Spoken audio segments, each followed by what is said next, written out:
मी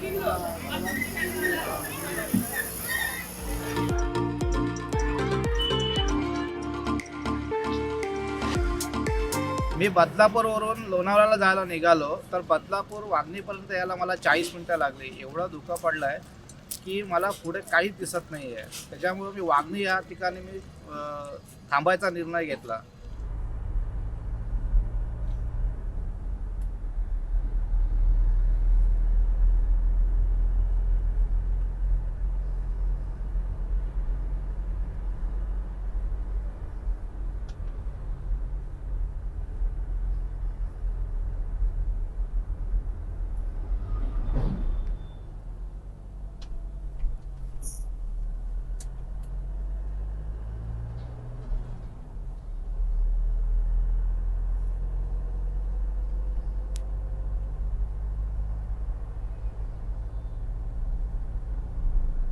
नमस्कार, मी राहुल कुलकर्णी. आपण संतश्रेष्ठ तुकोबा माऊली आणि ज्ञानेश्वर माऊलींच्या पुण्यभूमीमध्ये आहोत.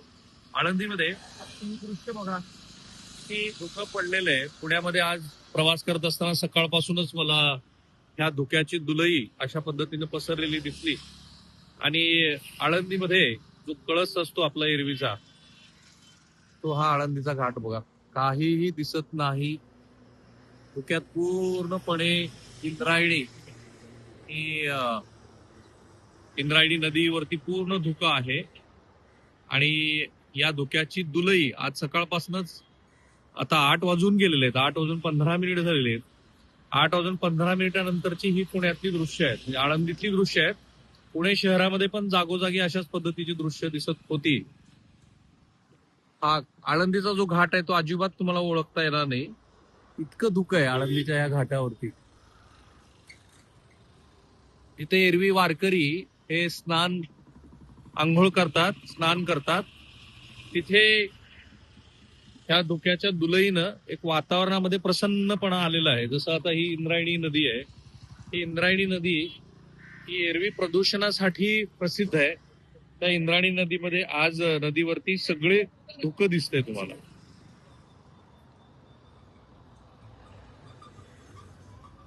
खरं म्हणजे संपूर्ण महाराष्ट्रामध्ये थंडीची लाट पसरलेली आहे. ती थंडीची लाट आज तुलनेनं थोडस वातावरणामध्ये थोडासा गारठा कमी आहे, पण धुकं आहे आज. छान प्रसन्न वाटतंय मनाला.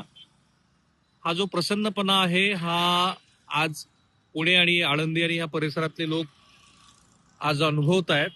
सूर्याची किरणच पोचलेली नाहीत. जरी सूर्य उगवला असला तरी ह्या धुक्याच्या दुलईमुळं ती सूर्याची किरण पोचलेली नाहीयेत, पोचत नाहीयेत. अशा पद्धतीचं धुकं एरवी पिकांसाठी, विशेषतः हरभरा ज्वारी असेल तर तो त्या पिकांसाठी उपयोगी असतो.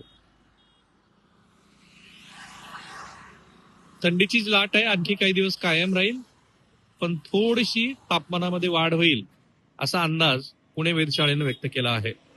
कॅमेरामन निकेतन मानेसह मी राहुल कुलकर्णी, NDTV मराठी, आळंदी.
आज आपण जर पाहिलं तर मी आता उभा आहे तो म्हणजे पिंपरी चिंचवडच्या चरोली भागामध्ये.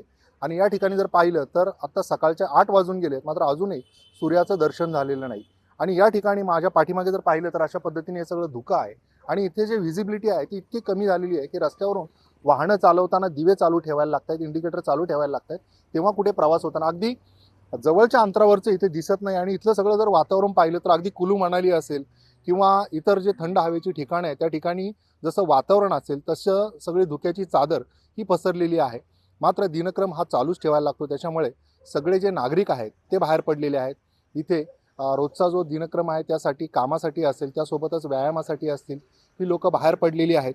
मात्र ज्या पद्धतीने हवामान खात्याने सांगितलं होतं की थंडीचा जो कडाका आहे तो येत्या काही दिवसामध्ये वाढणार आहे, जानेवारीमध्ये तर अगदी विक्रमी थंडी पडण्याची शक्यता आहे. आणि त्याची चुणूक आज आपल्याला इथे पुणे जिल्ह्यामध्ये दिसून येत आहे. पुणे असेल, पिंपरी चिंचवड असेल, पुणे जिल्ह्याच्या ग्रामीण भागात असेल, अशाच पद्धतीचं सगळं वातावरण आहे.